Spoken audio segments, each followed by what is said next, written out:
Thank you, Andrea. Thanks for coming on. Thanks for having me. Of course. So to start, I gave a very brief background on your experience and your career, but can you tell us at a high level a little bit about your career trajectory? Sure. So I started out studying information systems in addition to HCI and technical writing, and I finished my master's in HCI at CMU, Carnegie Mellon. I worked at the Carnegie Mellon on campus at the Supercomputing Center and the Pittsburgh Science of Learning Center, and also taught some classes at CMU in the computer science and HCI departments.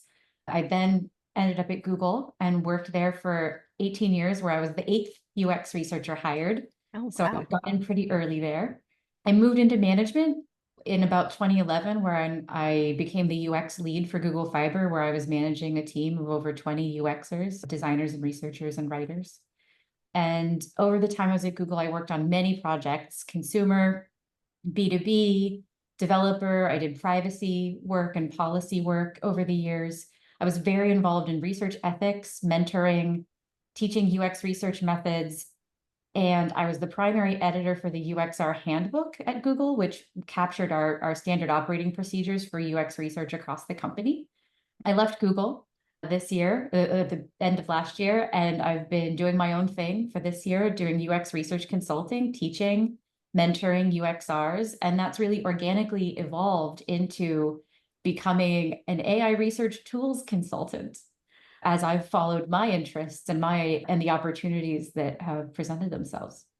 Thank you. I'm assuming I could be wrong about this, but it was an interesting time to be leaving Google and going out on your own, especially with the market and a lot of changes. How has it been? It has been really empowering for me.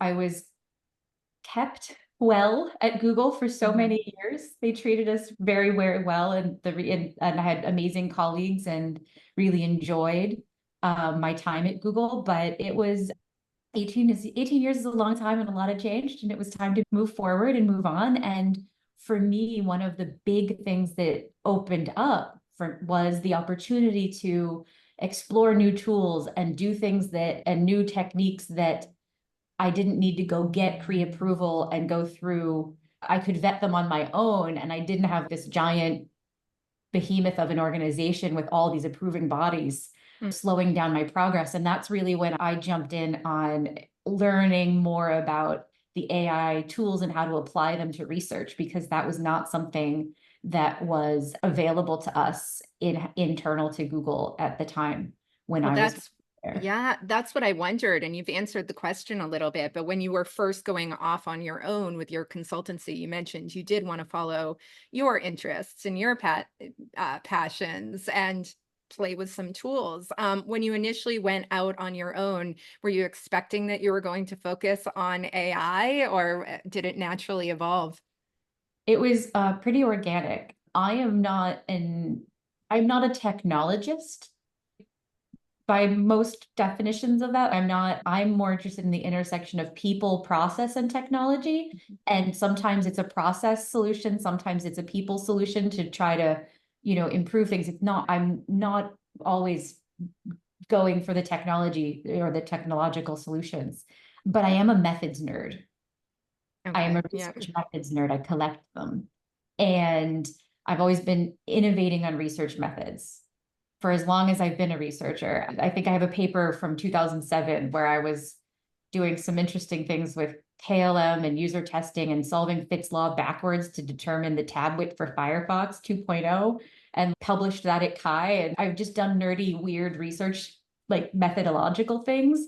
And so that was the angle that I was going at approaching AI with originally, was like, what is this as a tool? What is this as really a new paradigm that is well suited for research? Mhm. I describe you, and we've had a few conversations now, and I know your passion for tools and methods. I describe you, just so you know, as a seasoned methods pro. I hope you like it. I'll take it. Yes. Okay, so I mentioned that I first heard of you as I was starting to get into looking at use cases, research use cases specifically with AI. I wish I had met you and known of your work even before I got started and gotten your take in terms of where to get started. But basically, what I did to get started was I thought about my research use cases and just started experimenting a little bit and trying out with some of my data sets, trying out and seeing what I could do using my traditional research process. I'm wondering, and please in the chat room too, I'm going to ask Andrea about this, but I wanted to ask attendees if you wouldn't mind putting in the chat window how you've been using AI tools specifically for your workflow so we can have that context. And as you're putting in your answers, I'd love to ask you, Andrea, when product practitioners or user research practitioners are first getting started thinking, hey, I should be starting to see how generative AI tools work or LLMs. What do you recommend as a starting point for those people? The first thing I'll say is that you're probably already using some of these techniques and not necessarily realizing that that some of the things we've already do are early machine learning techniques. So Hmm. if you've ever done natural language processing, k-means clustering for open-ended survey feedback or anything like that, that's machine learning. It's not a generative model, but it is machine learning. I would say the other thing that you may already be doing is relying on transcripts that are AI generated, or machine translations that are AI generated. So you may already be doing some things, but where I would suggest you start is by watching some demos and videos of what's possible. Probably on YouTube would be where I would start, as a way to wrap your head around what's possible with research, data analysis, and to learn some tips on how to interact with LLMs. The safest place to start getting your feet wet is with what I would call desk research. So, literature reviews or background research, where you're using the LLMs to help you find good resources on a topic of interest. If you want to take it further, upload those articles or papers back into the LLM you're using and have a chat about the collection of your resources, what they mean, and what the chatbot can tell you about them. Hmm. Hmm. Thank you. I do recommend being careful with any company proprietary or confidential user data. I don't endorse bringing your own AI. And so I recommend you follow your company's policies as well as ethical research guidelines.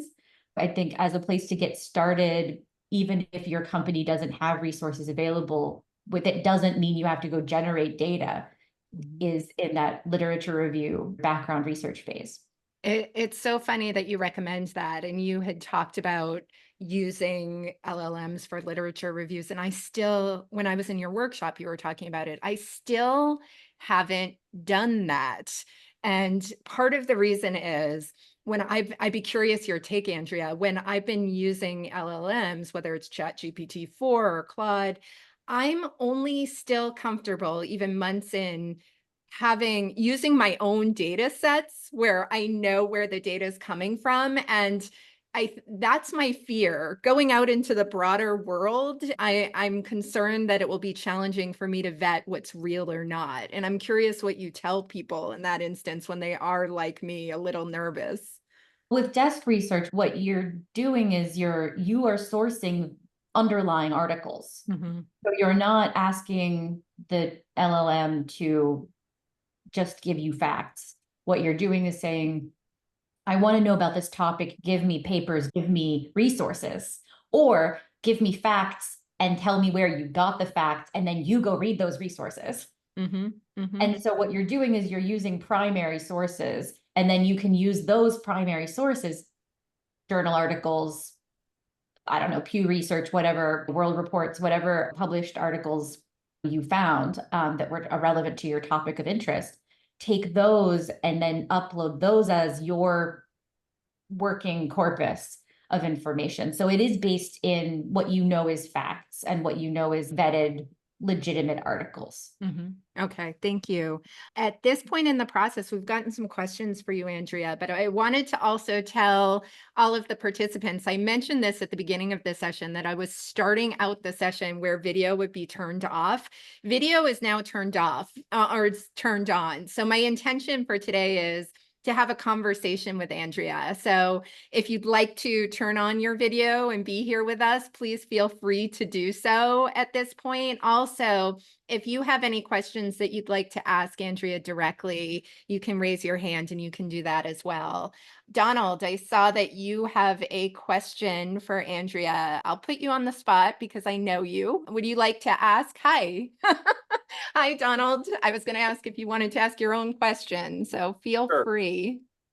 Yeah, and you brought up KLM, Andrea, so this is the perfect. So I laid my own bed. Go ahead. But I've just been wondering about, there's the big debate about synthetic users, right? Sort of companies saying, hey, we'll use AI, but it seems that there's another way to come at that isn't using chatbot type things. There's a ton of promise for the technology that isn't like a chatbot. Oh, The yeah. underlying technologies, but to like my impression from a long time ago, looking at KLM and GOMS and these kinds of models, is that they were just really hard to use because it was so compute and data intensive to apply it to any kind of real world thing. So I'm like, isn't there an opportunity for somebody to create supercharged GOMS analytic modeling of usability that isn't synthetic users, but is based on these models of human performance? Yeah. So we can compute an optimal interface, as it were. Exactly. So I think you are definitely onto something there. That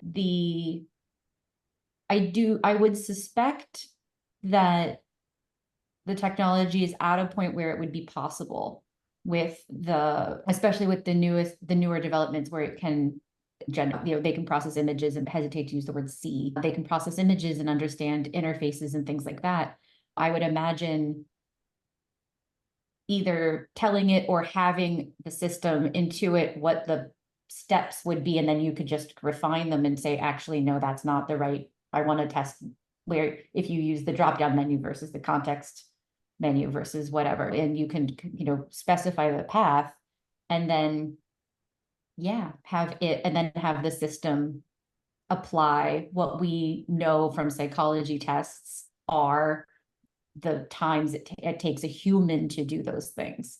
So I think that is probably feasible. I think whether it would be highly used, maybe. I think in my 20 some plus years, I've used KLM and GOMS 3 times, which is probably an industry record. It's not a common method to be used in industry, but I do think if that is that there is a place that is possible, that could be a really very useful application. So you also brought up synthetic users, and I think if it is a question of how fast can someone possibly complete this, that's sort of what KLM and GOMS is. It's modeling an expert user who knew exactly what to do and didn't make any mistakes. And so if that's what you want to know, is how fast can you do something in this interface model, this version of an interface versus this version of an interface, we can already calculate that if you wanted to go through the pain of doing KLM or GOMS, but maybe a system could do that more efficiently and faster for us. But when it comes to synthetic users generating data or responding to stimulus from a more qualitative perspective, I think that's a very risky proposition and is not something that I would endorse. Machine learning techniques are based on input, and the computer is just matching it's like doing some pattern recognition, semantic mapping of meaning, and then saying what it thinks is a reasonable response, but it's not capturing real human experience. It's never slept. It's never worked out. It's never ate food or found a restaurant. So if you're going to test any of those tasks, it's only going to tell you what has been discussed previously about that experience. It can't respond to new stimulus. And so I'm very wary of synthetic users as representative of user data or as of user intent. And I think I think you are no better than when you just make up theories with your product team. If you're using the synthetic user data like that to just it's just made up theories. It's not based on representative users, and it's not based on their response to an experience. So I'm very hesitant of synthetic users, but I know Christine will probably ask a little bit about it later. I do have experience using synthetic user data in different realms where I do think it provides a lot of value, but not as product input. Can I ask you, Andrea? Thank you. I had wondered, we will ask you how you're using them. I'm wondering, in your consulting practice right now, have you had clients who are using synthetic users for any of their research? I know you'd recommend against it, but have you, in your travels and research, are people using synthetic users in that way as their users for studies? And if so, I have not. okay, good. I think it's like an idea, but haven't seen it in practice.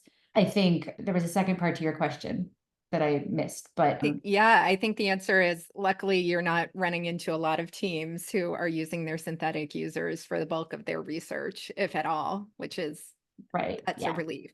I had wondered, thinking about a typical type of study that researchers are running. So if they're running, what does large scale mean? But if they're running an interview study with their users and the researcher has run 10 to 15 interviews, 60-minute interviews, when I think about the process of running an interview study, I think of the first thing I do is put together my study plan, then my interview guide. Once I have my interview guide, I would be moderating the sessions with users.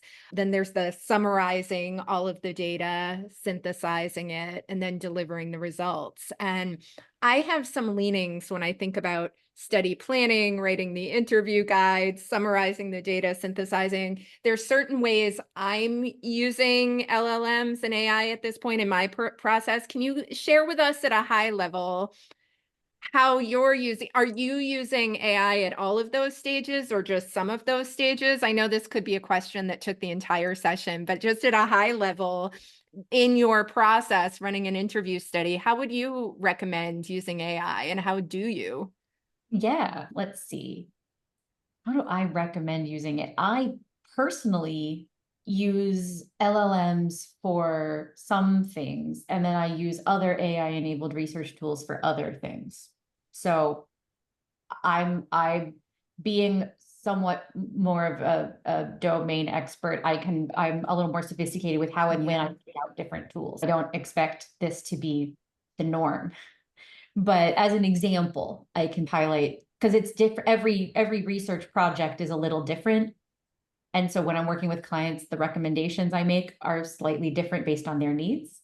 But as an example, for one of my studies, I can walk you through the different types of tools I would use. As an example, I start by doing domain, if it's a new domain or something where I need to ground myself, I start with desk research and like what's known out there by using ChatGPT 4.0, and I have a Teams license, so an enterprise license, which gives me enterprise level securities, which is important later.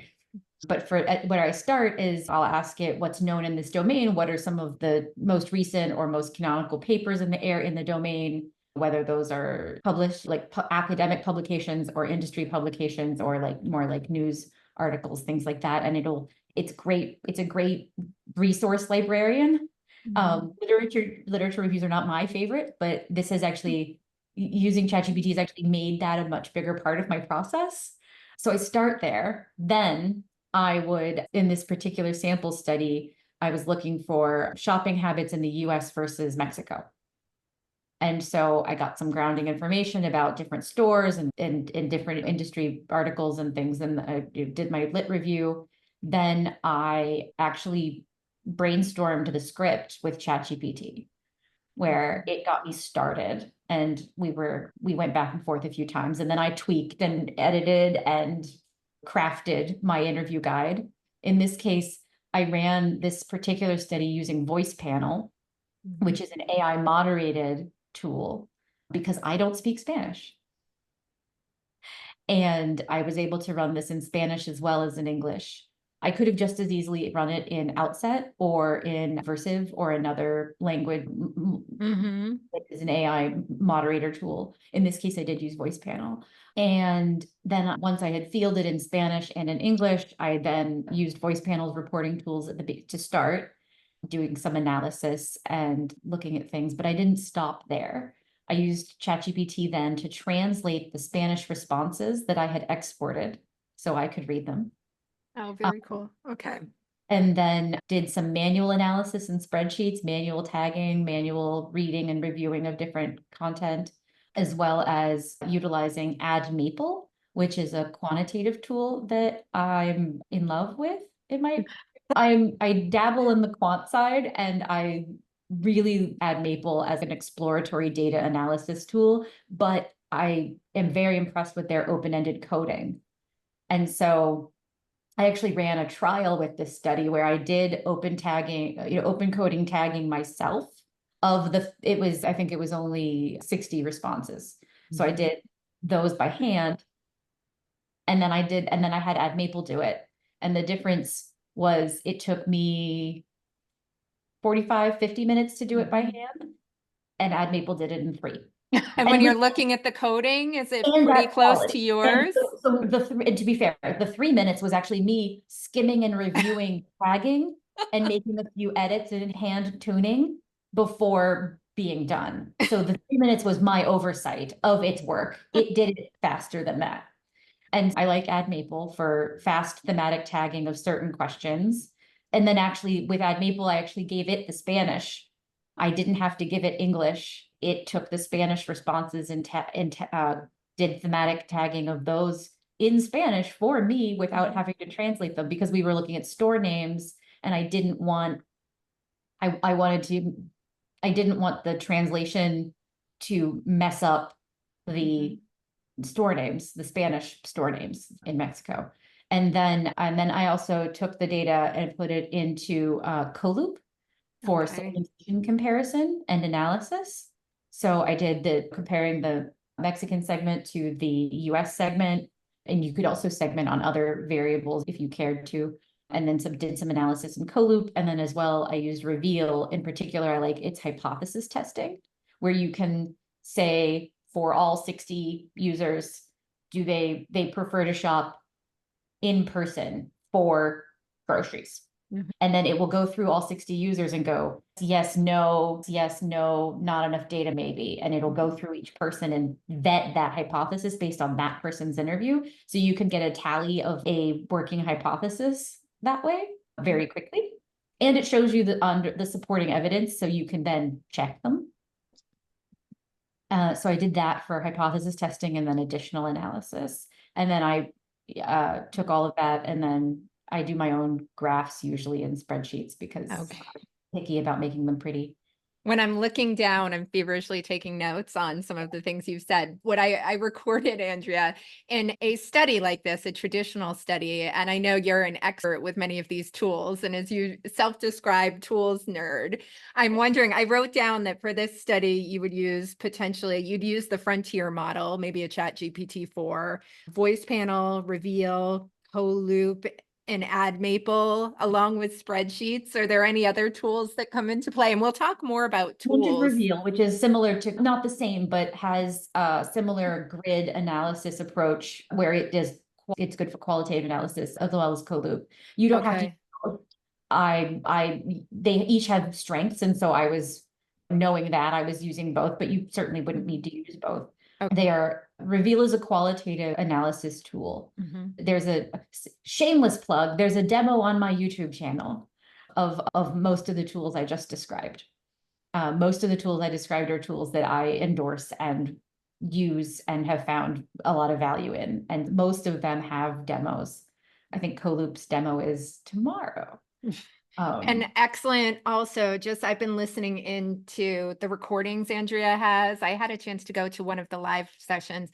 They're fantastic. Thank you for doing this, Andrea. I had wondered, when you're talking to most researchers who aren't the AI and research experts doing the consulting at a more broad level like you, are you typically seeing that research teams are typically using just still one of the frontier LLMs? Or are you seeing more and more research teams? To what degree are they exploring the tools at this point? It's still such a new stage. What I'm seeing is that when you ask them about AI, when you ask them what they think ChatGPT or LLM, many people have tried it or tried the one that they have access to internally, whether it's ChatGPT or something else. They haven't always had a lot of success using it for data analysis or for different things. Maybe they use it for script writing is one of the areas that's more successful in less subject domain specific areas. But I haven't seen, and then people will start to dabble in their already approved tools that have, because everyone's putting AI in it. And they may try those AI features or be skeptical of them. So there's sort of two camps. There's people who are like, yeah, I'm going to use Dovetail the way I always use Dovetail, or I'm going to use the user testing, but I'm not going to use the AI stuff. So I've seen a lot of that, but I've also seen people trying those and using those features. Most people are relying on transcription from Zoom or whatever, if not another system. But we are all relying on machine transcription at this point, unless you're in a very domain specific area with a lot of jargon or heavy accents or very specific cases where you need expert translation. In most cases, it's machine translation at this point. Okay. Yep. That's a easy one. And then there's the more complicated stuff when it comes to data analysis, when it comes to qualitative analysis or quantitative analysis and doing that with AI tools. I have found with tools that are already in your arsenal, sometimes there are AI capabilities and that some of them are okay. So it's worth trying them and seeing. Your mileage will vary depending on the tool, and they're always getting better.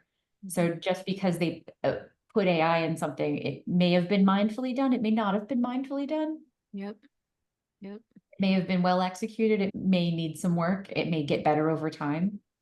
Yeah, Andrea, this will not come as a surprise to you at all. My next question, because we've talked about this before. I spend too much time late at night thinking about this topic, which is as I've worked with the tools, typically I'm still sticking with working with ChatGPT-4 or Claude. I haven't explored the AI tools to the degree you have at all. But what I've struggled with is grappling with, so as a strategic user researcher, our underlying goal is to run robust studies. And there's another major goal of providing really solid strategic recommendations to an organization and leadership about now what? We've learned these insights and the leadership wants to know now what? And what I'm struggling with, having done research for 20 plus years, is the degree to which I want shortcuts in my process, even if it optimizes my process. The reason for me is that before even running a project, I'll talk with all my stakeholders. I have a very sound understanding of what the business goals are. I know what the competitive marketplace for the business is like. All of that is in my brain. And then I'll run my study in the traditional way before AI. I'd run the show, I'd run all the sessions, I'd be digging deep, I still do, into the data. And I'm taking all of this knowledge, it's not just from this study, but knowledge about what the stakeholders told me, the business goals, the competitive marketplace, everything I know outside of this study. And as I'm digging through the data, I'm thinking about it. And where, you and I have talked about, what I struggle with is if I take too much out of the digging deep into the study data, what will I lose in terms of the thinking process and digging deeply into it that may have an impact on the recommendations I give the team? It's something where you and I have talked about. It all depends on what we feel comfortable with. I'm doing the synthesis first because I do not want to be biased by anything synthesized by AI. And I'm curious, we've talked about this before, but what would you say to me in that circumstance? I'm assuming you'll say it's okay, but that's been my concern. Are we putting too many shortcuts in so the level of rigor in the recommendations we give to leadership may not be there anymore? I think it's a valid concern. I think the first thing I encourage us all to be thinking about as practitioners is what parts of our work are where we add value, and what do we enjoy? What are we good at? Those aren't the right places to outsource to an LLM or an AI tool. It's important to remember that behind it all, we are responsible for the oversight and the quality of our work, whether it's AI assisted or not. If you are working with an assistant and you have outsourced that work to an assistant, or you outsource the moderation to someone who is embedded in a different culture and speaks a different language, you are still ultimately responsible for the output of the study, the impact, and to your point, making sure the study is robust, but making sure that those insights have impact, have meaning, Yeah. have relevance. If you're not familiar with the data and you're flying blind, you won't know if something's correct coming out of an LLM, partially correct, or just plain wrong. There are ways to vet, there's ways to validate, there's ways to reverse engineer that and go back and say, show me the proof, give me the quotes, and do the validation. But I don't recommend using AI blindly to write a stakeholder report for you, stick your name on it and hit send. I don't think that's going to help your stakeholders or do you any favors. You can, for example, you could ask AI to summarize each respondent's answers to a question for you, where you then do the critical thinking as well as the fact checking of the quotes and the tagging, or you review the tagging that the AI has done to get you the results you're looking for. It's a research assistant. It's assisting you, right? So you can utilize it in a different, you don't have to think of it as like handing over the whole process. You can micromanage and it will not be offended. You can micromanage it and tell it, I know I heard this in at least 2 interviews. How many other places was this sentiment prevalent? And it will go and it will read all of the interviews that you feed it. And I recommend doing that one at a time, not handing it all of the interviews and telling it to do it all. I recommend handing it interview 1 and saying, is it true here? Is it true in interview 2? Then interview 3, then interview 4, as a matter of process. But treat it like a research assistant. If you get value, for example, out of reading foundational research papers, consider reading the paper and then have an in-depth analytical conversation with the LLM about your thoughts and reflections. Find your thoughts, develop your thesis with the LLM as a conversation partner, instead of asking it to summarize the paper for you and outsourcing that intellectual experience that you get value from. So there's different ways to interact with the LLMs that aren't just handing over the reins and outsourcing the work. Absolutely. Yep. Another one is if you like reading study transcripts, and you have an interesting insight, you get a lot out of that process, clearly, Christine, and I do as well. So you can take that process and then take the insights that you've gleaned and then cross-check and say, where else did this apply? Where else is this happening? Or ask for top themes across the interviewees. And then you don't just take that list, you interact with that list and say, well, that theme's may be true, but it's not relevant to my stakeholders. And then this theme is real. I think this theme I heard was missing. Let's work that in, and you iterate on those sorts of things with AI. So you can do that at different levels, either very specific research questions or more like thematic or summary kind of work. I find summarizing provides less value because what it's doing is removing the details and the nuance, and the details are where we get so much value. So I find using it more as a source engine gives me the details and gets me into the data, but helps me find the data and swim through the ball pit of data I Yeah. have this little gif of a pug jumping in and out of a ball pit. And it's like my image of I'm swimming through a ball pit of data and I need to find this one nugget. How do I find it? And I find that the AI is like very good at sorting through the large amount of data that we collect. And at the same time, with AI, moderation techniques and new machine techniques and unmoderated studies becoming more and more popular, there are so many more studies where there is so much more data. It's not 10 interviews anymore, it's 30. Mm-hmm. It's not 30 interviews, it's 30 per country. It's like just the magnitude of data as it increases, I find, is where the opportunity and the necessity to rely on AI to process the data comes in. Yep. Yep. I'm It gets us into the mess, and then it has to help get us out of that mess. okay. Yep. Yep. That makes a lot of sense. I have a question for you. And again, I don't know why I'm staying up at night going, yeah, but I started out as a real skeptic and I there's so many things I've been very excited about. Daniel had a question that I wanted to get your insight on, Andrea, and it goes back to a fear I have, but like the fear I'm having is there needs to be a balance between what the human brings to the study versus what the tool and AI will.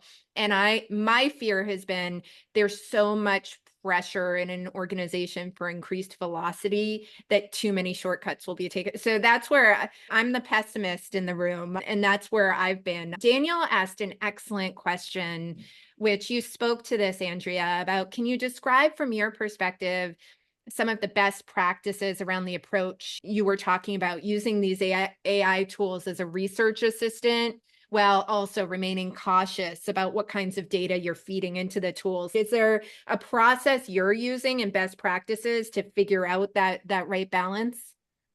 Sure. I think there's sort of two parts to that question. So the first part is best practices using the AI tools as a research assistant.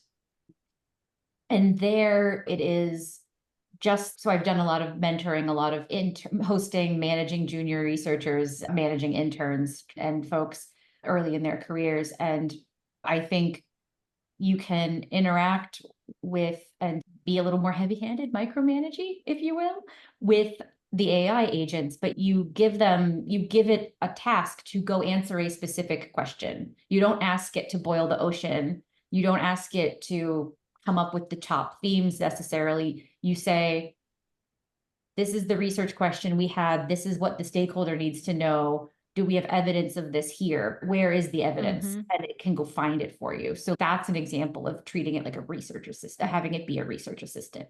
There are other ways to do it, but and you, as you try it, will develop your own, I think, techniques.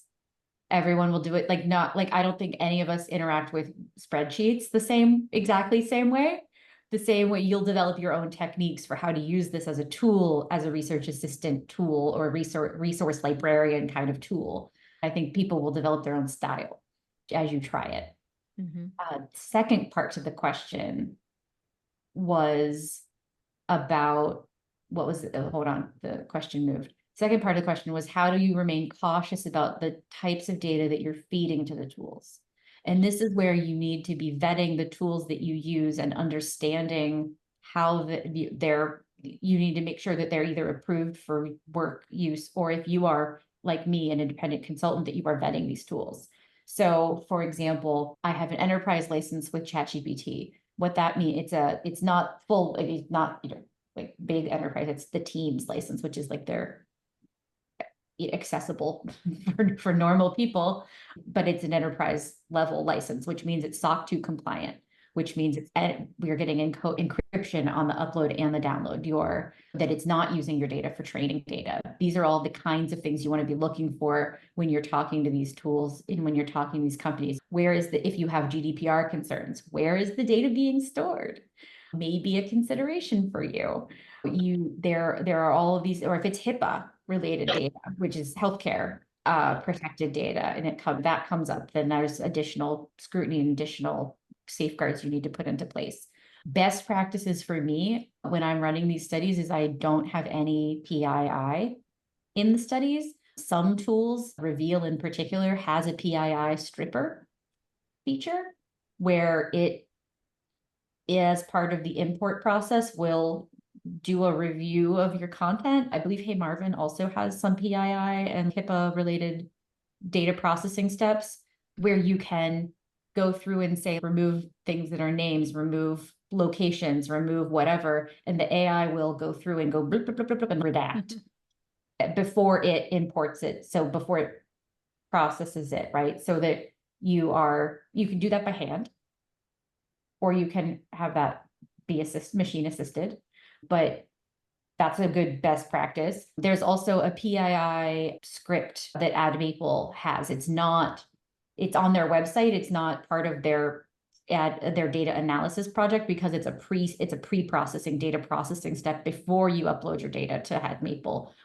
but they have some PII stripping capabilities and like data format change capabilities. Yeah. So, you can do those sorts of things. I think Donald says he's excited when AI can do PII removal from images and screen recording. I think 4.0 with ChatGPT 4.0, they teased image and video ingesting capabilities. I believe that's the kind of thing that will be possible. There are already not video, image tools that will do this. YouTube has features for blurring areas of the screen or tracking license plates and blurring them as they move around and things like that. So like those tools exist in certain capacities, and I think they will become more readily common and available to us as mere mortals in the future. Yep. I think they're coming, Donald. We got another excellent question, which I hadn't really thought about at all, but as in your experience, Andrea, as you've been working with clients or stakeholders, are you seeing different degrees of trust and confidence in research findings, depending on whether the stakeholder knows that you've used AI tools or not? The question here was, do you see increased confidence if you've used AI tools or not? I've never really thought about these implications. I love that. I don't know. I don't think so, but I love that idea. It would be really interesting to explore that. I don't know. It would be very subjective because trust in your results, and that is very hard to gauge, but that's interesting. I haven't seen that necessarily. But what I do see is that with AI techniques, you can get more scale. And with scale comes more like weight behind the observations, more the opportunity to do some lightweight quantitative stuff, not like statistical significance, but saying it's not 4 out of 7 people. It's a bigger number where the number set is saying more, where you can start to infer. So when you start to work at a larger scale, which is more possible when you are using AI or like unmoderated studies, but then combining that with AI analysis, you have that capability to show to graph things or to do incident counts that are maybe hold more weight. And that I have seen just when you say, oh, I did 5 to 10 user studies, or I did 10 interviews, I call it small scale artisanal data. And I intentionally reference, it's small scale artisanal data. Every little bit counts. Every little bit matters. It's not mass market. It's not Velveeta cheese. It's every little bit matters, and it's unique, and it's handcrafted. And sometimes people appreciate that, and other clients, other stakeholders want the numbers. At Google, a lot of PMs and folks were very quantitative minded. They were used to dealing with very large numbers. And of users, and you only talk to 10 people, 12 people, that's no one. That's a drop in the bucket. And there's always client education that comes with that. The alternative is where you can or where you need to do more and have larger scaled numbers. Yep. Yep. That adds confidence. Yep. Yep.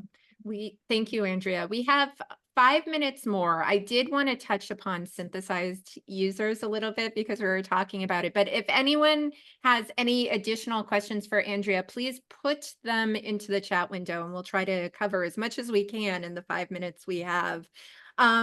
Synthesized users, you're not seeing your clients really use that approach for actual research, but you mentioned that there are benefits to synthesized users that you're using in your work. Can you touch upon that, Andrea? So I've used them in one particular context. So the only place where I have found access to synthesized users readily is with Outset. You can ask ChatGPT to pretend to be someone, but I consider that slightly more suspect. Even more suspect, we'll put it that way. I started out being very skeptical of the AI moderator. I really pride myself on my moderation skills and my secret sauce, my skill set there. And I was very skeptical. I built my confidence in the AI moderator in Outset by generating a bunch of synthetic user responses and then reviewing the transcripts. So what this meant was I had the AI moderator that I had programmed to give it the script and all the prompts and follow-ups. And it didn't know that it was talking to a computer respondent. And they were just going back and forth generating a transcript, but they didn't know that the other person was an AI. I just sat back and read the transcripts. And what I got to see was the AI moderator in action responding to a variety of different types of presumably user responses. I saw it asking the questions, probing where necessary, executing my script instructions for where to probe, when to follow up, etc. And my observations were it did a better job than some interns and junior UX researchers I've observed. The AI moderator referenced when topics had been previously mentioned. It asked thoughtful, clarifying questions. It followed up appropriately to get good, detailed examples and held people accountable when it asked them on a scale from 1 to 10. And they said, oh, it's fine. And they were like, no, give me a number. So like it did a really pretty good job and used some of the like tricks that I was like, an AI is not going to have these sophisticated techniques that I've developed over my time. And I was like, oh, actually I did a pretty good job there. I haven't played, I'd love to play, but experimenting with the AI moderator tools, what is the experience on the user side? Are they typing in their responses or is it a voice-to-voice conversation with the AI? So with Outset and so the 3 I'm aware of right now, and I'm sure there are more in the industry, but the 3 that I've used and played with myself are Outset, Voice Panel, and Versive. And as AI moderator tools go, they let you program the interview. And then from the consumer side, you are asked a question, either reading it on the screen or it verbalizes it. And then you as the researcher get to choose. And then you can also choose for a fallback. So you can say, I want a video, I want audio, I want text typey input.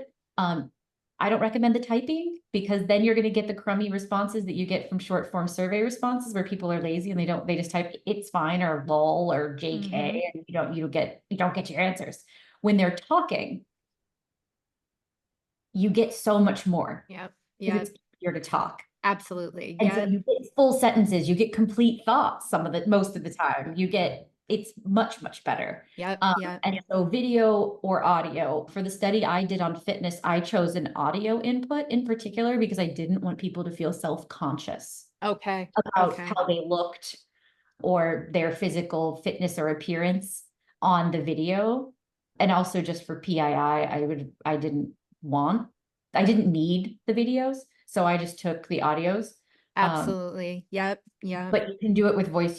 Many of them support video as well. There's different options. Yeah. Okay. Thank you. One more question that could probably take 20 minutes, but we'll ask you unfair in 1 minute. It's a great question. If you were starting again with your UX research career, if you were starting now, what are we said 3 to 5 skills, but I'm going to say, what is the most important 1 to 2 skills you would focus on to establish your value and importance for a business?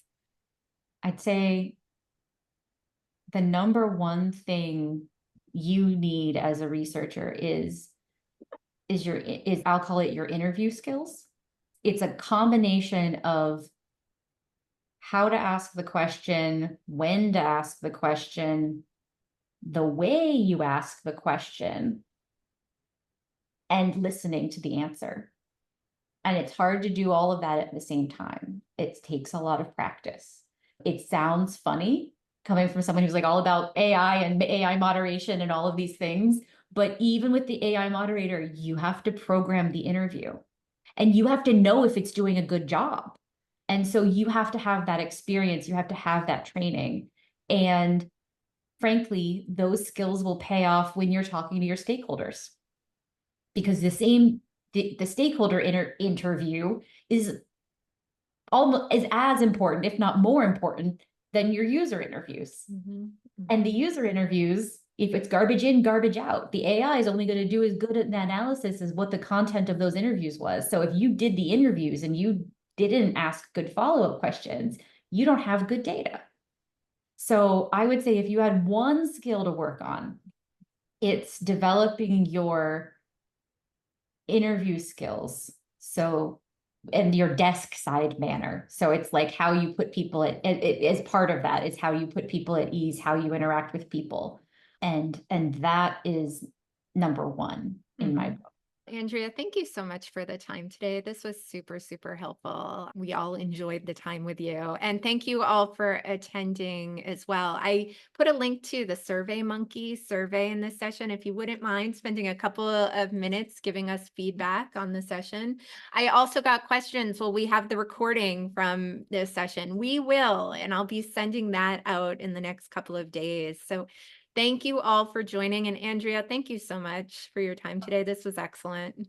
Yeah, if people want to follow up or have questions, you can always find me at Knight, AKNIGHT UX.com. Or on LinkedIn, I'm A Knight UX. And you mentioned you have a demo tomorrow. I do. I have a demo tomorrow with Coloop, which is a qualitative analysis tool that's pretty cool. Very cool. Thank you so much. Thanks, Andrea, and thanks, everyone. Thank you, everyone. You had great questions. And Christine, I had a lot of fun. Thanks, me too. Thanks, Andrea. Talk to you soon. Okay. Bye, everyone.